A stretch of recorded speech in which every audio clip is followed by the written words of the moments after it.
要嚟歡迎啊！期之前我攞啲錢睇下，嗰句就假啲。OK， 明啦。讀書其實最主要想話自己要提升，即係要記翻有啲咩嘢衰咧，可能。OK， 好，俾掌聲。因為我對呢啲投資嘅行業啊，係咪即係一無所知啊，或者變咗我應該要覺得自己應該做呢樣嘢，投入呢樣嘢，你先到啊，呢樣嘢咁我所以我就想學啦。好，俾掌聲。咁之後我就有贏有輸啦。咁跟住我再睇咗 YouTube 你哋 post 咗條片，即係好似 LC 嗰條片，跟住我覺得好似幾掂，但係有啲嘢我仲未明白，所以我想即係喺度再學晒成個概念。OK， 就係咁。OK，thank you。咁就未做過期指嘅，咁就想睇下你有咩方法，因為吸引我嘅地方就係每日11點鐘可以同老細講拜拜嘅。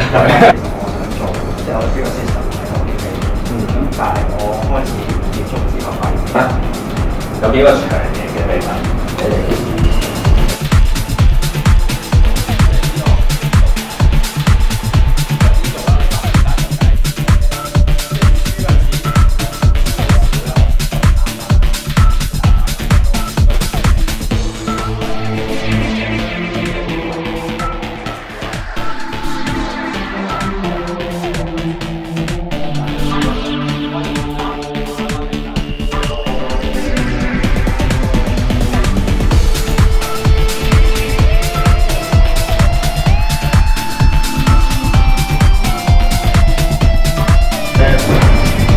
即係佢未成交嘅，即係佢成交一張兩張咁樣，未有成交就好問題。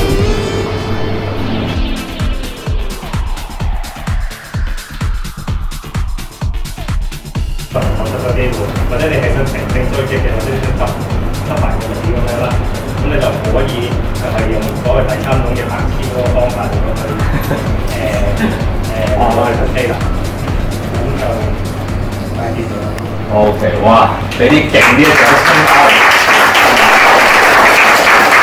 我想問點樣判斷佢會唔會嘥翻嚟？即係點解有時你夠快又唔得嘅，所以你一定係玩啱嘅策略。但係分鐘咧，個成千張。而家都係咁講，佢係你如果你要攞佢嗰張嘢嚟平倉，最主要個原因係冇人沽翻落嚟，即係代表乜嘢？個市係強定嘅。